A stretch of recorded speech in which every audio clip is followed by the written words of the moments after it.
Regular meeting of the Board of Directors for the Clean Energy Alliance for September 26, 2024. Kaylin, will you please call the roll? Yes, thank you. Board Member Becker? Present. Board Member Musgrove? Present. Board Member Bhat Patel? Here. Alternate Board Member Joyce? Present. Chair Drucker? Here. And noting that Board Member Garcia and Vice Chair Melendez are absent. Yes, and we have a special guest attorney, right?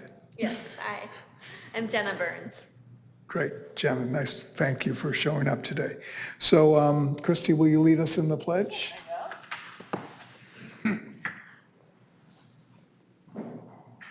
Ready? Begin. I pledge allegiance to the flag of the United States of America and to the republic for which it stands, one nation, under God, indivisible, with liberty and justice for all. Okay. Are there any board comments or announcements? Okay, seeing none, we do have one member of the public, at least one member of the public who would like to make a comment. So, Kaylin, will you please? Yes, thank you. Our first speaker is Lane Sherman.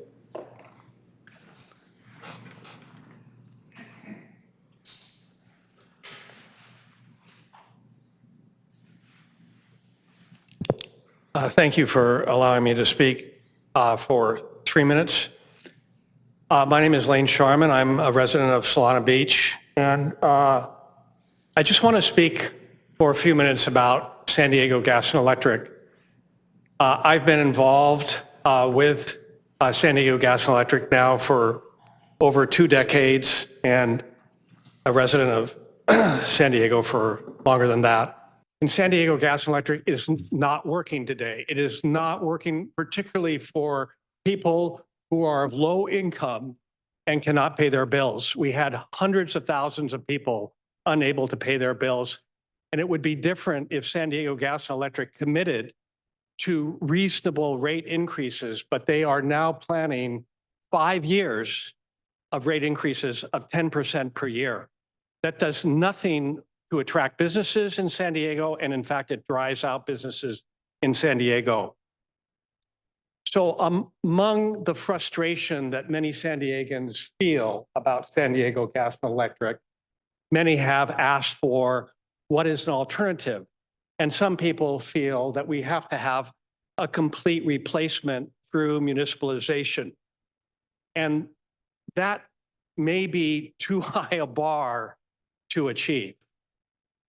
So at the Solana Beach Climate Action Commission, the local energy subcommittee, we have raised the question of, could we have the inverse of a community energy program at the retail level? So at the retail level, we would have a program that would allow citizens to participate. If they did not want to participate, like with community energy, they could opt out.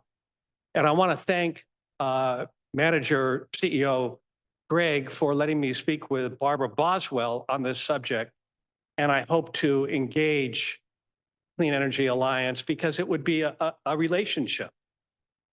The Clean Energy Alliance would be the generation resource, and the retail Solana Electric would be the customer-facing municipal utility.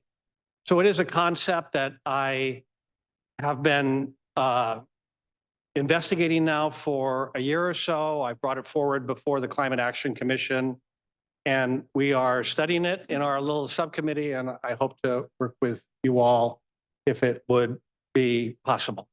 Thank you.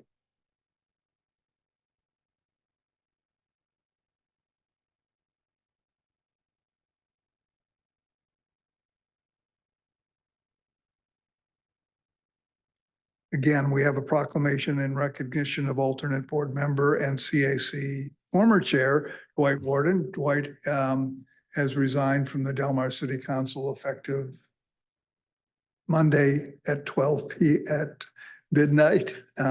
So if you'll join me at the podium.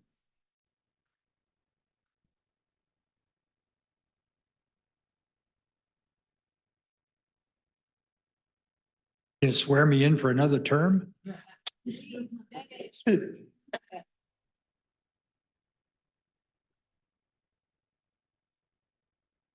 So, Dwight Warden has diligently served alongside the Clean Energy Alliance Board of Directors as the board alternate since CEA's inception and was one of the founders. Dwight has served as the inaugural Community Advisory Committee Chair with dedication and distinction, volunteering his time to lead the committee through CEA's recent expansion. During Dwight's tenure, he actively participated in the work of the board, attending monthly briefings, asking all sorts to keep Greg, Barbara on their toes, and attending board meetings when necessary. Dwight has consistently advocated for the interests of the community and has positively contributed to the culture of the Community Advisory Committee.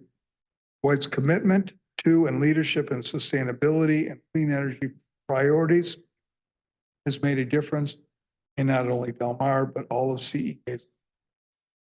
Therefore, I, Dave Drucker, on behalf of the Clean Energy Alliance Board of Directors, hereby recognize Dwight Warden for his 5 years of dedicated service and wish to commend him for the exemplary spirit he has exhibited in carrying out. Thank you.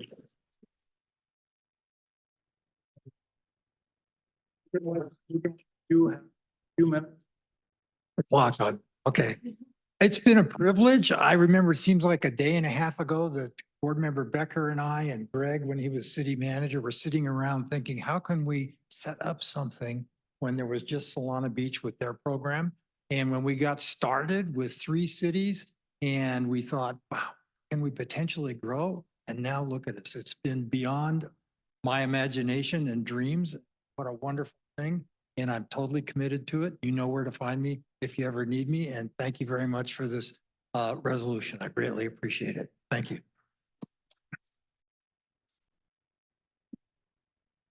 Do any of the board members? Yes, I would love to say something.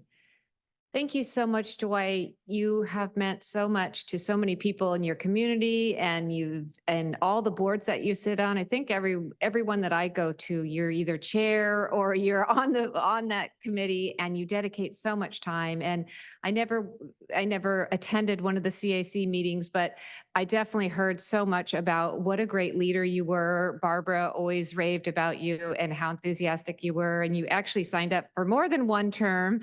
And we thank you for that. It was at an odd time and you volunteered and you did such a great job. And we are definitely going to miss you, but hope that you enjoy your retirement.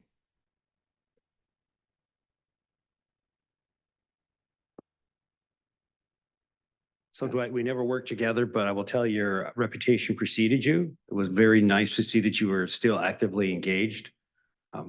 Not enough nice things to say about you, but I will offer that since you now have additional free time, the Sheriff's Senior Volunteer Patrol are looking for applicants.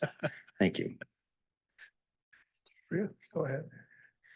Thank you. Well, Dwight, I have to say, since the first time I ran for office up until now, I am so thankful for your kind and I think collaborative leadership that I've seen throughout the region. I've had the opportunity to sit with you on many different committees, and I think I always learned something every time you shared and every time you were out and about in the community. And I know that we've all benefited from your leadership in your city and around the region, and I am wishing you nothing but the best.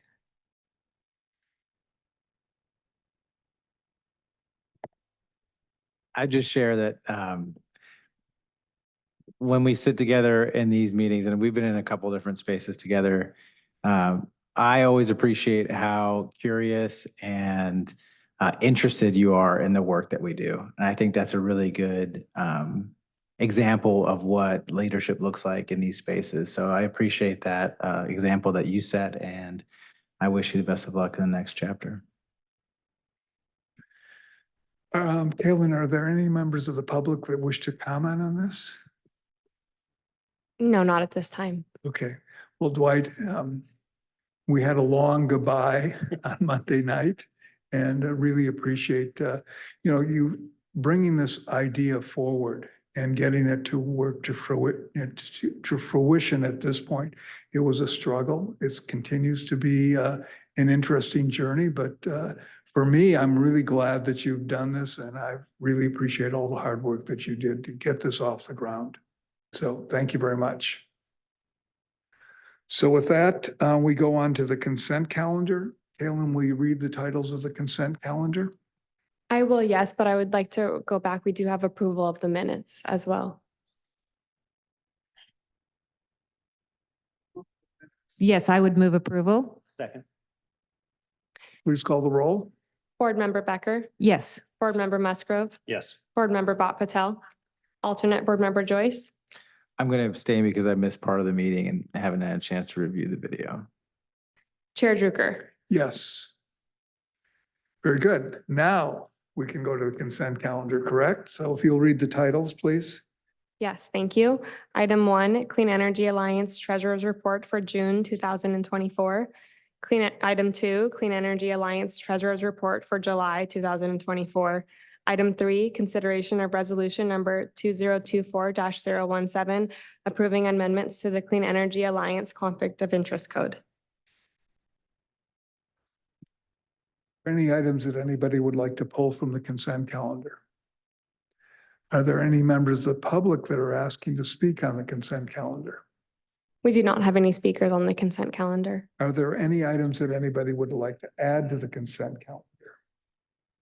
Okay, do we have a motion? Move to approve.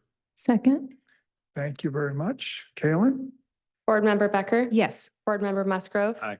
Board Member Bot Patel? Aye. Alternate Board Member Joyce? Aye. Chair Drucker. Yes. Okay, now we go on to item 4, Clean Energy Alliance Chief Executive Operational Report. Thank you, Chair and members of the board. If you could advance the slides to the next one, please. This is an update again on the current community events that our staff and I have been participating in. I won't go through all of them, but there are the ones that the staff has already participated in since our last board meeting, still remaining quite engaged with the community. I did want to highlight that as part of our engagement with your respective cities' climate action plan and sustainability staff, we did do presentations both to the Solana Beach City Council as well as to the Solana Beach Climate Action Commission this month. So moving on to the next slide. Those are the ones that, these are the ones that are upcoming. We have a couple, and I just want to highlight that we have a symposium, a stakeholder symposium, a CAISO symposium at the end of October that staff are participating in. There's a summit on October 18th that members will be attending, and I will be participating in. And of course, there's other items that you see there that staff are fully engaged in. And this is not an exhaustive list, but it is a list of the kind of the highlights of what we have been doing, including, again, a presentation to the Carlsbad City Council in the beginning of next month. Next slide. Just to highlight the enrollment in Oceanside and Vista, this might seem like it's getting a little bit old, but just to remind the board that we continue to enroll customers, particularly our NEM, our net energy metering customers, as they enroll upon their annual true-up. So we will see these statistics continue to evolve through May of next year.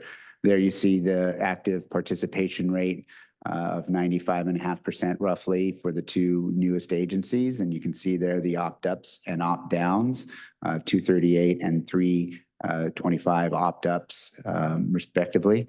So if you can go to the next slide. This shows all of the member agencies and their participation in our Clean Impact product, which is our base renewable product. That's an opt-down product. Our default product is the Clean Impact Plus. You can see that the lion's share of our customers are in that category of just about 250,000. And then the Green Impact or opt-up of 890. And again, just to highlight the cities of Solana Beach and Vista, as well as Del Mar, have opted up their municipal accounts in those cities. I believe Carlsbad may be considering doing the same thing fairly soon as part of their climate action plan update. Next slide. We have been working on this self-generation incentive program, otherwise known as SGIP grant funding through the PUC, California Public Utilities Commission. provides financial incentives to residential and commercial customers for solar and battery energy systems. AB 209 expanded this program to low-income, or expanded it even more for low-income customers. And they can, in instances, provide up to 85% of the average cost of these systems. Staff is currently working with our provider for the Solar Plus program to make use of these funds to provide a really good benefit to low-income customers for our Solar Plus program. And I'll be talking a little bit about that later in the presentation as an option for a care component of the Solar Plus program to really provide a pretty significant benefit to customers. Next slide. I wanted to highlight that we are hosting now a Civic Spark Fellow for the next 12 months. It's to support, it says they're planning, customer service, and procurement. I'd like to say it's to support everything. So hopefully Olivia knows that. It's a program that places young professionals in local government or nonprofit organizations, primarily focused on climate change, sustainability, and community resilience. And I would like to introduce Olivia Regier. She's here with us today. If you wanted to stand up here and say a few words to introduce yourself, Olivia. Oh.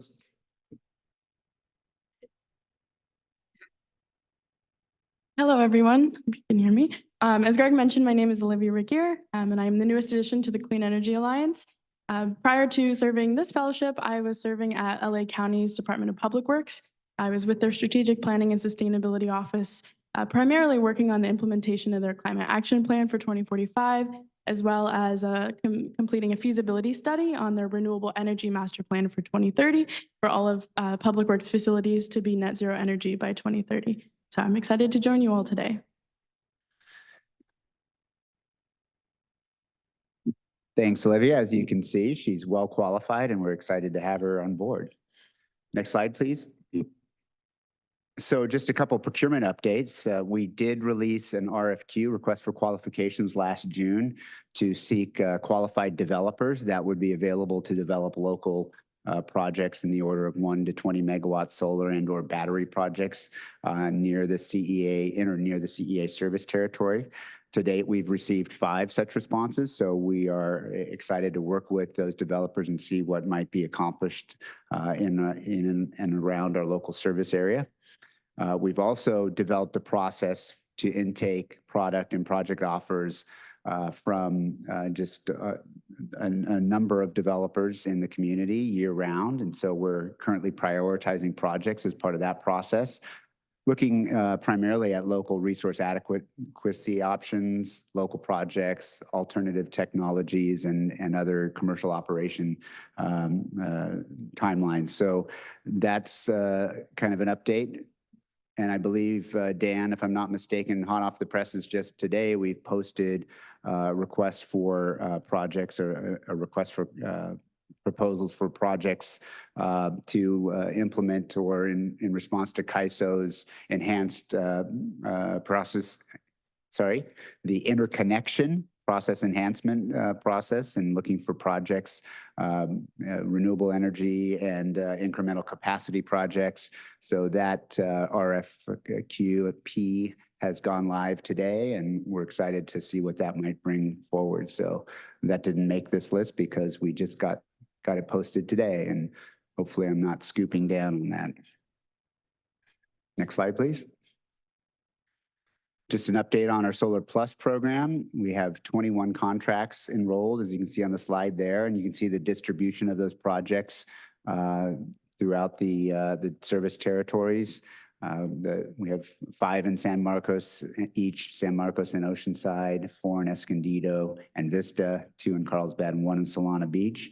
And I would mention also that there's been enough interest that we've gotten applications from some people who are outside our service territory in the county of San Diego, and we've had to refer them elsewhere. But it is starting to gather a little momentum, and we have our first customers fully installed, and we are waiting for approval to go live. But it has been installed, and so we're excited to get that first one connected to the grid and online. So a lot of hard work has gone into this. We continue to expand our marketing efforts in this project, and we're working with Trepepe Smith and our staff to make sure that the word is getting out. One of the other things we're working on is to expand the contractor list for this program beyond Tesla, which is our primary contractor for the program, so that it'll offer a wider variety of opportunity for people in our service territories.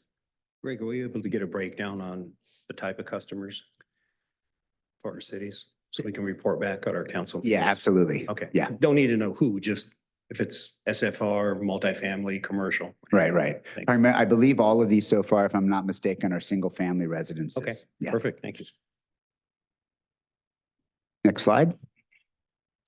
So just an update on the fiscal year 24-25 budget. Happy to report that as through August, and I want to underscore this, it's the last bullet, but I'll say this right at the outset. This is unaudited estimates, likely to change, subject to change, but I just wanted to give the board and the community an update that as of August, we are 112% of projected budget. $88.2 million actual compared to our $78.7 million budgeted on revenues. We are slightly under our expenditures at 99% of projected budget of $55.7 million, with an actual of $56 million budgeted. Actual to $56 million budgeted. That's a change in net position that is 144% of budgeted. So we have almost 32 million actual as compared to 22.2 budgeted. So encouraging signs. Of course, this is coming through the summer months. Our collections are from the summer months, which slightly higher rates. So we'll continue to monitor this, but good sign as we move through the first 2 months of the fiscal year. The rate balancing program initiates in November, is that correct? That's correct. So rates adjust November 1st, and they have not yet adjusted. Next slide, please. If there's any other questions or comments. I was gonna say it was really hot recently. Is that gonna be, are we gonna see, is that gonna come over our budgeted? Yeah, so we closely, Andy Stern and I, who I believe is on the call, closely monitor those receipts, and typically there's about a 30-day delay, same as billing. So we're not going to see those revenues until sometime in October, but we've already seen a pretty steady revenue stream that's above estimated budget. Thanks. I want to bring it up is as I'm learning this, I like make these notes in real time about the connections between what we're seeing and the receipts that come in. So thank you. Greg, could you comment a little Greg, bit? if I can add a little bit, we also we built in a good deal of conservatism into our expense budget, and you can see, first of all, this is only through 2 months of results, so we have 10 more months of the fiscal year to go. But when there's lots of hot weather, we will typically see more revenues and more usage, but we also will see more expense as well. So not surprising that we have seen more expense, and that while it's at our budget so far, and potentially conservative for that, but it is at our budget. The budget had built in some conservatism to address the potential for these kinds of spikes in costs. So, Greg, excellent report. Can you comment though on the recent heat wave and the lack of flex alerts? Yeah, so thank you, Chair Drucker. I think what's encouraging is that we didn't see any shutdowns of our grid. There was a couple small outages, but none of them were as a result. There might have been one small one on one location, were a result of any stress on the grid. So I think what that speaks to is that the efforts that the state, the region, and programs like CEA and STCP have done has created that grid stability that we're seeking. And so that's attributable to a number of reasons. There's more storage in the system right now. There's a larger percentage of non-weather related renewables in our grid. So all of those things are lending itself to good generation that offsets the demand, which is peaking during those hot summer months or summer heat waves. So positive sign. Hopefully that will only continue to be the case as we continue to look at, distributed energy programs, microgrid programs, those kinds of things that will help to keep that grid stable, particularly on high demand times. Any further questions? Any members of the public that would like to speak to this? We do not have any speakers on item 4. Very good. Thanks a lot, Greg. Next, we go on to our regulatory update. Yeah, and I would like to just introduce Jake Schlesinger. He's here from Keys and Fox. It's nice to have him with us. Thank you, Greg. Good afternoon, Chair Drucker, members of the board. I'm one of the partners at Keys and Fox that helps to manage your regulatory issues at the California Public Utilities Commission, along with Tim Lindell, who's often here. I did present to you all back in April via Zoom, but nice to be here in person. Next slide, please. So I'm just going to go over some of the proceedings that I track and oversee on behalf of Clean Energy Alliance. It is a lot of regulatory work, a lot of dockets, a lot of issues. So Tim and I tend to divide those up. So I'm going to speak today about ones that I know more about.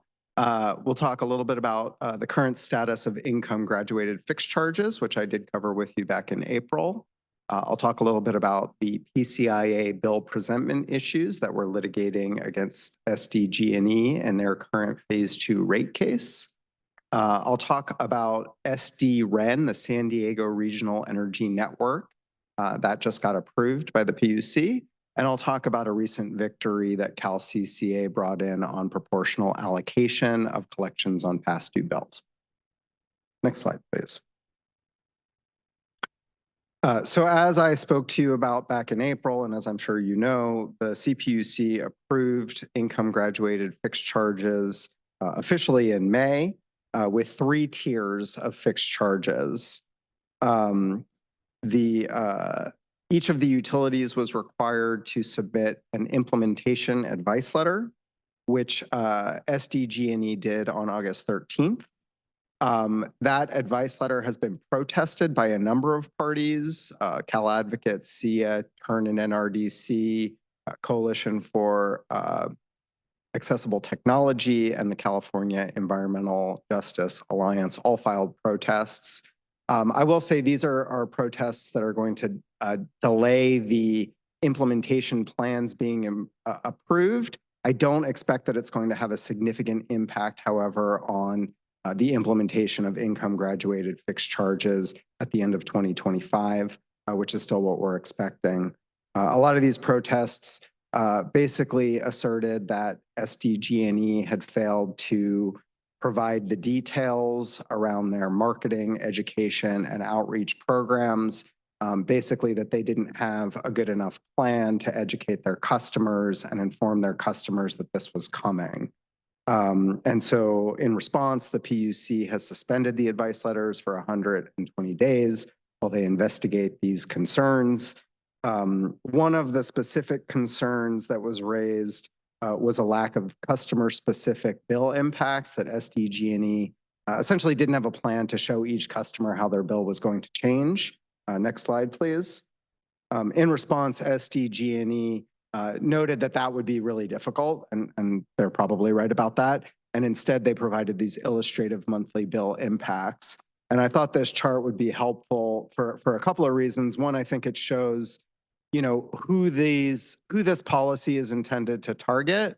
As you can see, high use customers on the right side of that graph will tend to see slightly lower bills. And that, makes sense, given that the purpose of this effort was to incent more electrification, more electricity use. On the flip side, however, low use customers that are able to conserve energy will see slightly higher bills under this program. And I also thought that this chart was helpful to kind of demonstrate, I think, a little bit about what we talked about last time I was here, about why this doesn't have a huge impact on the competitiveness of CCA rates. As you can see, all of the shifting that happens between volumetric rates, like kilowatt hour charges and fixed monthly charges, that all happens at the distribution, or I'm sorry, the delivery rate level. So the commodity rates stay the same. The blue line there at the bottom, those all stay the same. That's the rate that CCAs compete with. That is all I have on IGFCs, but next slide, please. Wanted to touch a little bit here on PCIA bill presentment issues. I know you guys have heard about this already. I think you understand that the basic issue is that bundled customers do not see the PCIA on their bill. For unbundled customers, it is a separate line item. This can create confusion and cause CCA customers to believe that they're paying some sort of new charge that they weren't paying when they were with the utility. That, of course, is not correct. The PCIA for bundled customers is simply embedded in their generation rates. And so this issue has now been fully briefed in this GRC phase 2. In fact, that case largely settled. We were one of the few parties to not join the settlement and to continue to litigate this issue. We recently had some ex parte meetings with some of the advisors at President Reynolds' office on this issue. And the main purpose of that was just to remind them that this is an issue that we've been working on for a very long time. CalCCA first brought this to the commission.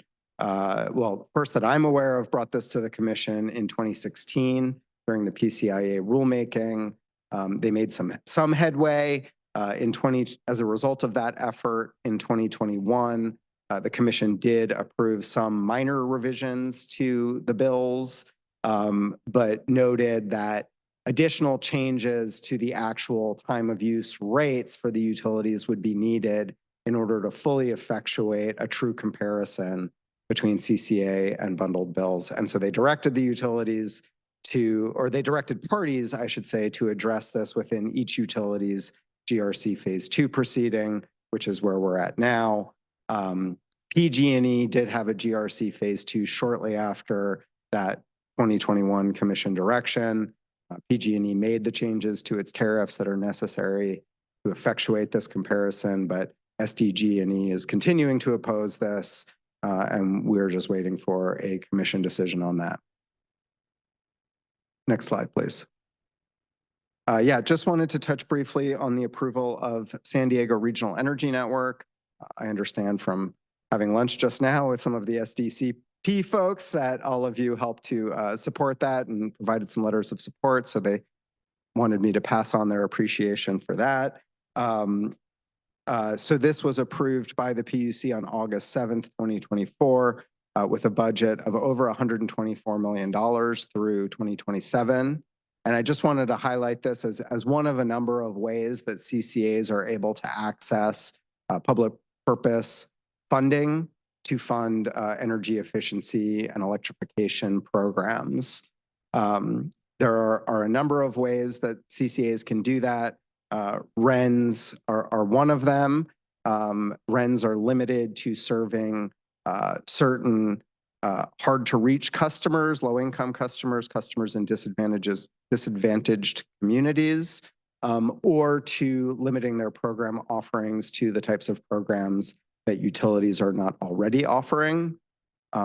Other options for CCAs to access these types of funds would be through becoming a program administrator themselves, like the utility. In that case, a CCA would have more opportunities to offer other types of programs, but also would have more restrictions on, especially on cost effectiveness.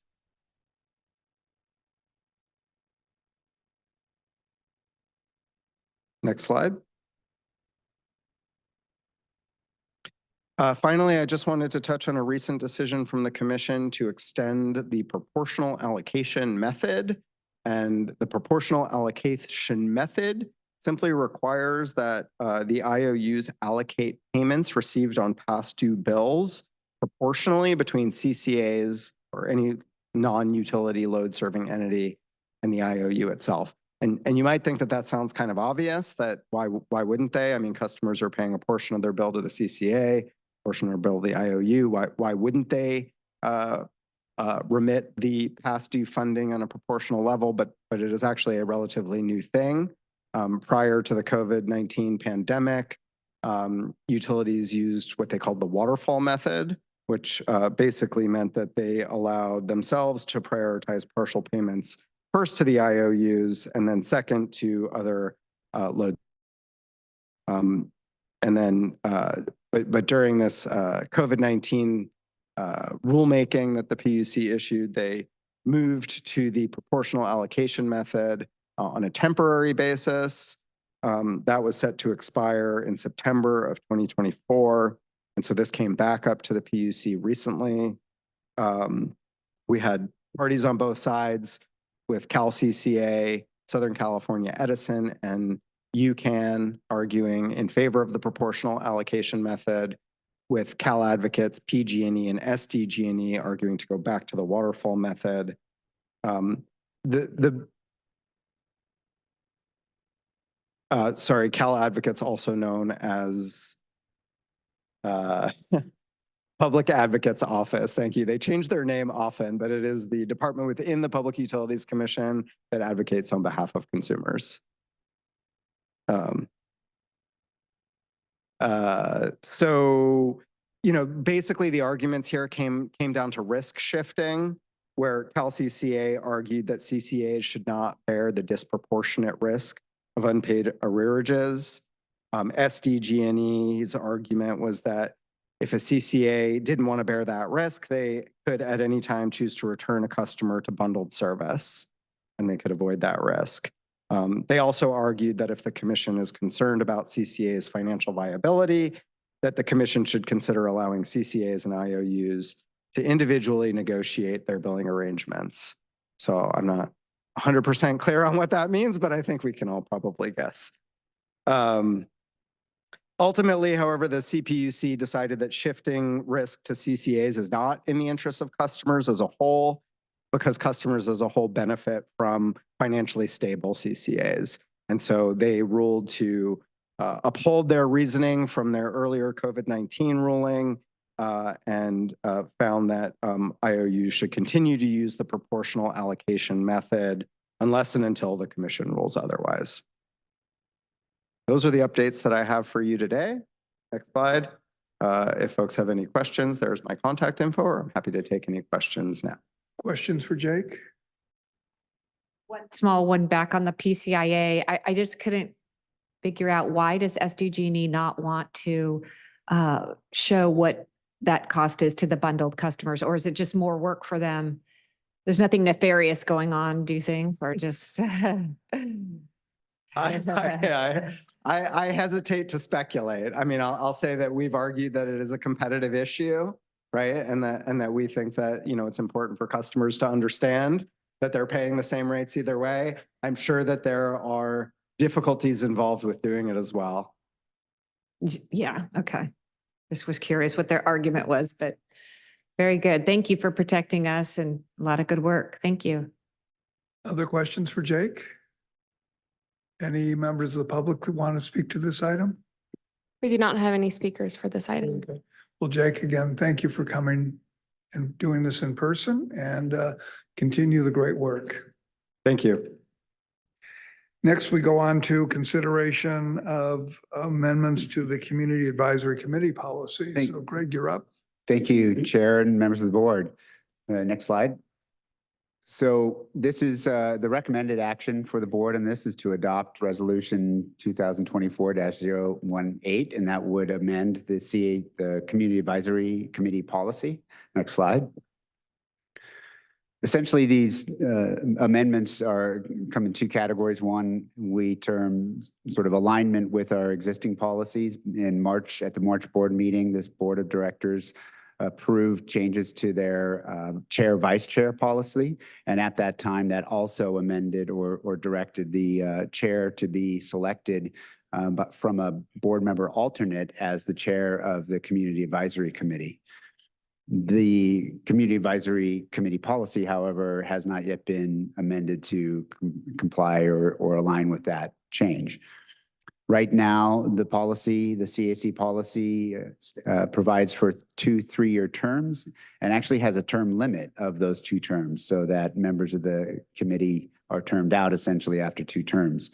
We've had current members express concerns about their term limits expiring, also about the alignment of the different the terms of the term. And so the other changes aside from the alignment of policy is to provide for 2-year term limits with no expiration, provided that a committee member reapplying after 2 years has to go through that application process.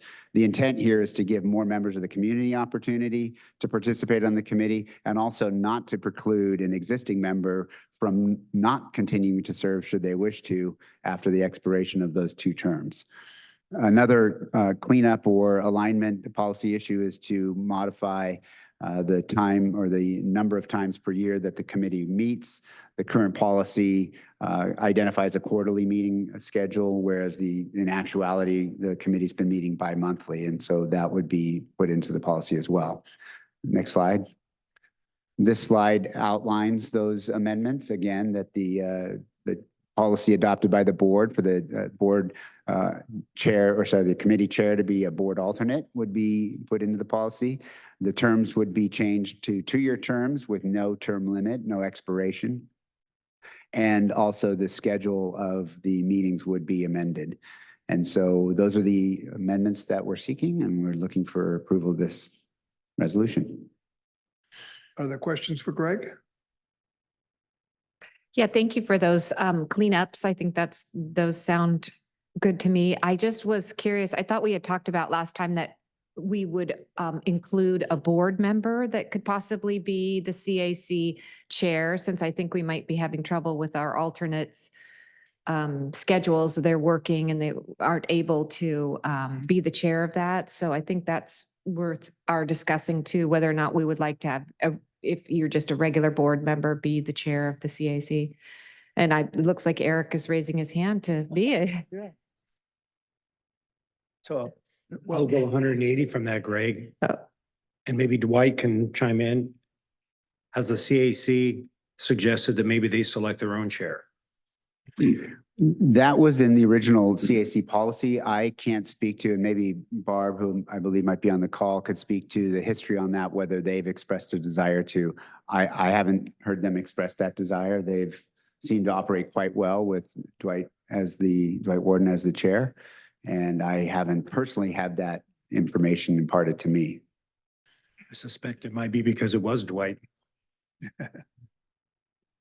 My recollection is that the board at the time the CAC was created wanted to make sure they stayed on mission pursuant to the board direction. So they wanted a board presence there. I think the suggestion to appoint a board member rather than an alternate is a good one. Although I attended all the board meetings and kept up to date, I'm not sure all the alternates don't have time to do that. And it would be difficult for somebody to chair the organization who wasn't up to date on CAC matters. But if the board members aren't in a position to take that on, I would suggest sticking with alternate to chair it to provide that glue between where the board's going and where the CAC is. Could you see that also working then if they selected a chair amongst those members, that chair then attend our meetings as perhaps a non-voting member? Yeah, I think that could work. That could provide the same glue. I just don't think you want to lose a connection between where the CAC is going and where the board is going. That thread of continuity is very important.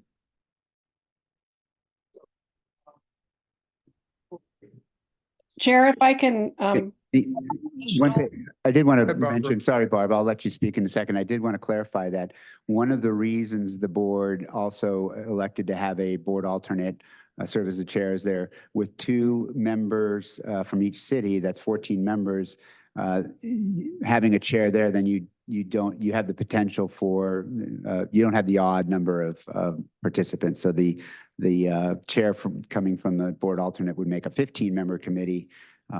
Not that the committee takes a lot of actions, but you then have an odd number of members. Barb?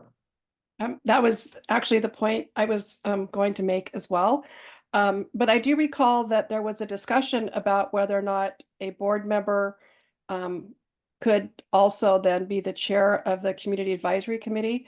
And the general counsel at that time expressed a concern about that. And I don't know if our current general counsel would have a concern or thoughts about that, but I do recall that the board did discuss whether it should be a board or an alternate, and there was a concern raised, and then the board determined that this would be an opportunity for an alternate to be more active in Clean Energy Alliance if they were the chair of the CAC.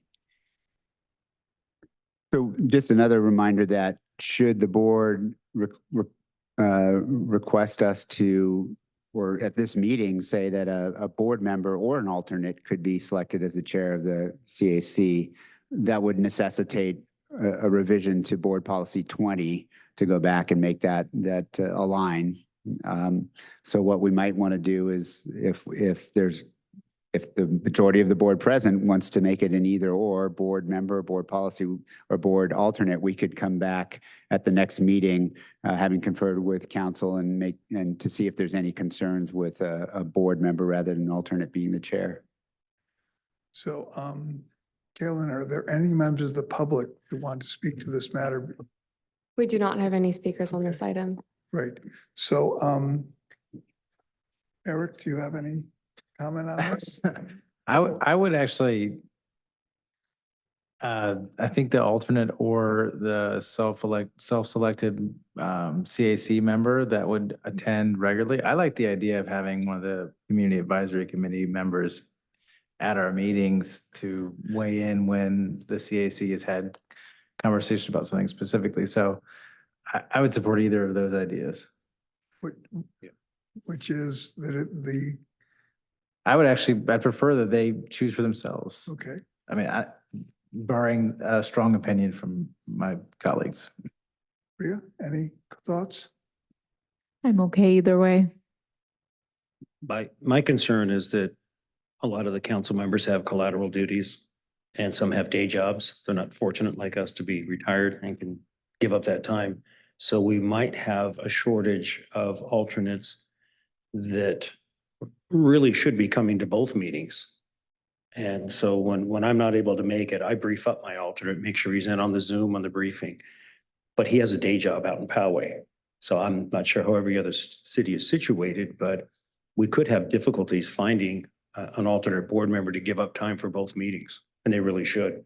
That person should. Yeah. I would think that I've always thought at this point that it would make sense to have a full board member be the chair, so that there would be that continuity between the board and the Community Advisory Committee. I think one of the things that was happening initially, Christy, was you only had 3 members.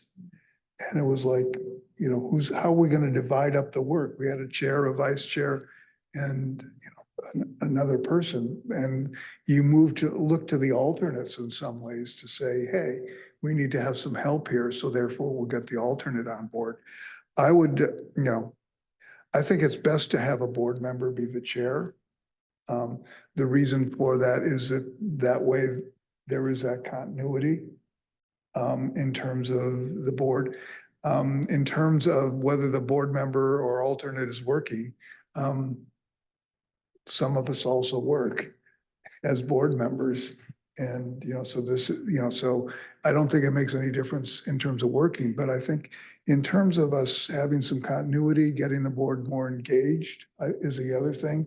I think it would be good to say that it could be a board member or an alternate.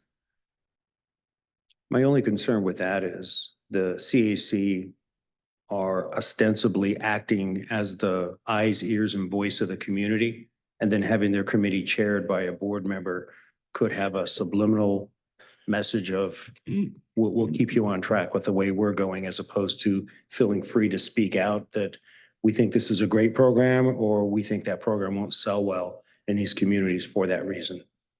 And I want to make sure we don't create that atmosphere, whether it's expressed or implied. Yeah, I think originally the CAC was set up to kind of help us, help the board narrow down some issues that, we wanted them to further look at and look at our programs, help us with looking through our programs and things like that. I think it's an extension of our board. So I do think that not that we need to be controlling, but I do think that there's 14 of them and there does need to be some direction from the board of where the committee is going, because they could go off on tangents of different directions that not necessarily needed by Clean Energy Alliance. So, but if we don't have a board member, it doesn't look like any of our alternates. I know that I've asked my alternate, he's unable to do it. It sounds like your alternate's unable to do it. So we might have a situation where we might need to rotate, maybe some of, I don't know how we would do that, but I don't know if that's. And just real quickly, the other thing is that we're in election season. So with a lot of cities, ours included, come January, people will be rotating positions. So we don't know who the primary or alternate may or may not be. Yeah. Could remain, but it may change. That's correct. Go ahead, Priya. Yeah, I'm glad I got to hear everyone's perspective. I think I can understand from both perspectives why it would make sense. So one example, for instance, there's like the SANDAG has a social equity working group, which is all the community-based organizations that come together, and they usually have a board member who's the chair, which is me in that case. And, personally, I feel like they could do the work themselves. So I see that perspective. The other piece is around allowing them to be able to choose who it should be. I mean, I wonder if it wouldn't preclude them, and I'm just throwing this out there as like a maybe in between compromise. If they feel that a board member makes sense, I don't know if that would throw a wrench in whatever everyone else is thinking. But I do understand also potentially having one of us be there to steer the ship. I'm guessing staff is there though. So I do know that staff can always step in and say, hey, this is what the board, had pushed forward in terms of, their policy objectives or whatever strategic planning that we're working on. So I just want to throw that out there as that I do think I know staff attends because it's a Brown Act committee. And so that's another piece to consider, is that hopefully individuals that are there that are our staff will also keep them on track to make sure that we're hitting our marks. So if I may, I think what I'm hearing right now is that perhaps if we could modify the recommendation to make the amendments to the policy, all but the chair, vice chair amendment, and table that and bring it back to another meeting so we can present you with some options after we have a little bit more discussion internally about how to handle that. I'd make that motion. Understanding that we do have a CAC meeting on October 10th, but we can handle that, and I believe there's a deputy chair, right? And so the deputy chair can handle that meeting, so. I'll second. Eric made the motion, so I'll second to continue it. Just to be clear, so I think what we want is a motion to adopt the amendments approving the Community Advisory Committee policy. Why don't we just table the whole item? We'll bring them back, all of it back at the next meeting. Okay, sounds good. Very good. Robust discussion. So next we go to fiscal year 24-25 program funds distribution. Thank you. Next slide, please. So the recommendation here is really seeking the board's input and discussion on the allocation of program funds. Next slide.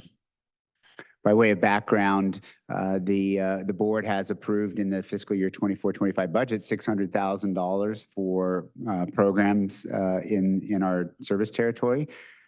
Just to remind the board that our Joint Powers Authority Agreement, Section 7.6, provides direction on how to use those discretionary funds, specifically that they are to be used for programs for the benefit of CEA, allowing member agencies to direct funds into those programs and projects for customer benefits. And the key element here is that the board shall endeavor to ensure the distribution of those funds are commensurate with each member's agency's energy load. So it's an allocation based on load of those funds. And then the board is required to conduct periodic audits no less than every 2 years to ensure that those program funds have been allocated in that appropriate manner. Next slide. So this shows the distribution of those funds based on load. You see on the left, we have the member agencies. You have the loads at 12-month usage, megawatt hours of usage, and what percentage of that total load they would be allocated to each city. And then on the far right, the allocation of the funds. Obviously, the larger the load, the larger the allocation of funds, and have, as we've said, when we did the budget, 600,000 is not a lot of money to allocate to a program, any program, but we just wanted to give you an idea for discussion as to how those funds would be allocated. At the last board meeting, we talked, well, not the last board meeting, but prior to that, we have talked about a possibility of a PCIA rebate. And so when staff started thinking about how that would look potentially, we thought it best to target or identify those that need that benefit like that the most, perhaps. And so our thought was care customers. It's a smaller subset, because if you allocated the 600,000 across every customer in our territory, obviously it would be sort of a meaningless benefit, if much at all. So the next slide shows an allocation of those funds by the care customers. And as you can see, cities have much larger distributions of care customers than other cities. And so you can see that if you divide up that allocation by the number of care customers, the larger your number of care customers, the more diluted and smaller allocation of funding would be potentially received. So next slide. So again, this just kind of provides an overview of what that means. Generally speaking, the larger your population of care customers, no matter how large your allocation is, the more you're dividing it up, the less benefit those care customers will receive. And so smaller cities that have much lower load, but much lower level number of care customers end up getting a disproportionately higher benefit potentially. So while CEA's board members do have the ability to provide their allocation of program funds as they see fit, keep in mind that it's also true that a one-time rebate is just that. It's a one-time rebate. It doesn't go on. It doesn't provide ongoing benefit. And so keep that in mind. So really, when we looked at this from the perspective of a PCI rebate to care customers, it really didn't make sense based on our JPA requirement that the program funds be allocated by load. So I believe there's another slide following this.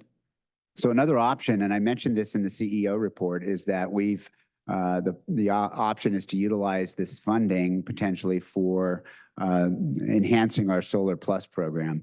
As I've already discussed in the CEO update, there is the SCHIP funding that provides a substantial benefit, and we're working with our partner to see just how substantial that might be. We're looking at potentially as much as a 75% reduction in the cost for solar and battery.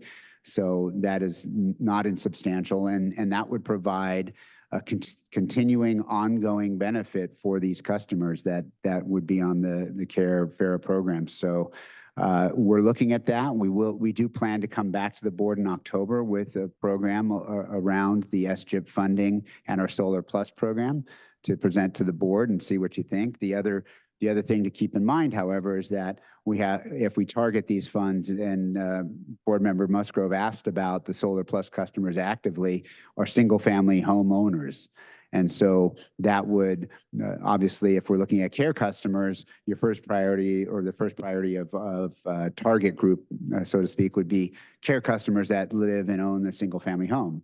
And that is going to be a smaller number, a subset of care customers. And then we're going to look at, okay, what about live and rent a single family home? And so on down the road. Right now, the benefits seem to be primarily for single family occupants.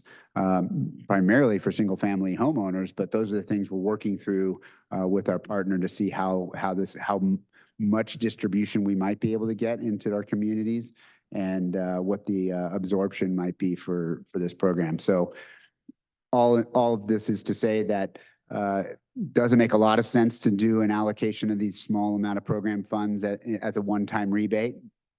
But we are looking at ways to improve or provide benefit to primarily lower income customers that could have a real meaningful benefit with these funds. Open for Thank you. comments and input. Questions for Greg? Yeah, just really a comment, Greg. We have well over a dozen mobile home parks in San Marcos, the majority of which are senior. We have a couple that are owned by the residents. And the point is that if it's not owned by the resident, where they actually own the dirt below their trailer, there's a single SDG&E box, and then everyone else is subwired in, and management tells them this is your portion of the bill. So it would be very difficult to offer an incentive back to those individual customers because they're going to be at the mercy of the property management looking at a significant check coming in and saying, well, this is really great. I'm actually paying the bills. Not that I don't trust them, but we hear a lot from them, and they have the frustration of not being able to put solar on there because they don't have an SDG&E box at their trailer. It's subbed in from the main one. So it can be a little difficult. I mean, if we're going to give rebates, do we tease it apart and find in multifamily or in a mobile home park, do we find those customers and then offer them a proportional amount in the form of a check? It would be nice to be able to help them out, but I think it would be extremely problematic. But the SFRs are one thing. And we do have a lot of more established homes in San Marcos where they are part of this program. And I'm really encouraged to see those 5 on there. I think that would be a great benefit for them. But yeah, those are comments that answer. Yeah, we have internally struggled with those questions as well. And we're aware of some of what you're talking about. But again, our hope is that, those SCHIP funds are out there and there's going to be quite literally sort of a race to get access to those funds. And I think it would be a good idea to at least explore that as one option in terms of a solar plus care kind of component. But renters, 1 meter, those are the kinds of things that we're trying to figure out. So first of all, is there any members of the public want to speak to this, Kayla? We do not have any speakers on this item. So there's 2 issues here. One is, should we give rebates to care customers based upon that chart? And I would assume that although Christian isn't here and Eric isn't here, I would assume that doesn't make a whole lot of sense. It just doesn't move the needle a whole lot. One question so the question is what do we do with the $600,000 to help customers that are having to pay exorbitant electrical bills? And the one question I have is with that mobile home park or with a multifamily unit, are any of those people on care? Yeah. Because SDG&E doesn't know who they are. That's hard to say. And I was thinking the same thing when you were making that comment. Whether or not with 1 meter, it's very unlikely that they're care customers, because if they're paying 1 meter, I don't know how care is distributed among sub meters. I really don't. Right. And maybe one of our staff members does, but I don't. And so those are some of the things that we can look at. Yeah. So it's an ongoing discussion we have with SDG&E, and their answer is always, well, you can meter each one of these, but somebody has to pay for it. Absolutely. And that's not cheap. So would everybody, I guess, is there agreement that we'd like staff to come back and figure out how to create some type of solar program, or Yes. using our Solar Plus program, figure out how that we can get this to care care customers or customers that are having difficulty with their bills. I think that would be it's kind of a dual thing here. It's Mhm. just not care customers, but, mobile home Mhm. people that are living, that do not have their own meter. Absolutely. And just so you know, the idea of the care customer analysis was really sort of how do we distill this down? Because again, 600,000, if we gave everyone in the Escondido or San Marcos territory a rebate, it'd be nothing. And so we figured out, okay, let's who would most benefit from, say, a rebate? And so that's why we thought of care customers. It doesn't have to be care customers. So how we can, identify what customers might benefit is be a little bit challenging, but we can work on it.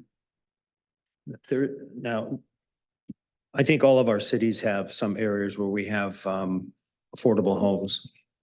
We just had 3 large apartment complexes effectively raised and then rebuilt with efficiencies, solar, everything. But you still have people with limited income and they still have to pay their bills. Yeah. So, I mean, that could be an option. Del Mar probably having fewer simply just based on population as compared to Oceanside or Escondido. But we all have our own housing people that might be able to tease that apart if that's a direction we wanted to go. Is there agreement on that? Yeah. You have enough to go on, Greg? Yes.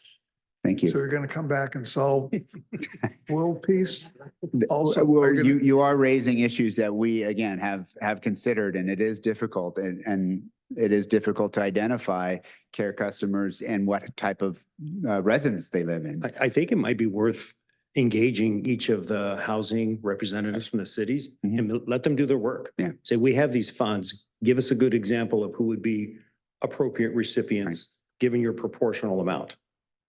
They might be able to do that for you. Great. Lane, I'll let you come speak, okay? If you'll fill out a speaker slip. The Climate Action Commission proposed a program for grid-aware water heaters. So the grid-aware water heater becomes a battery. It would be very sensitive to the loading benefit of the Clean Energy Alliance.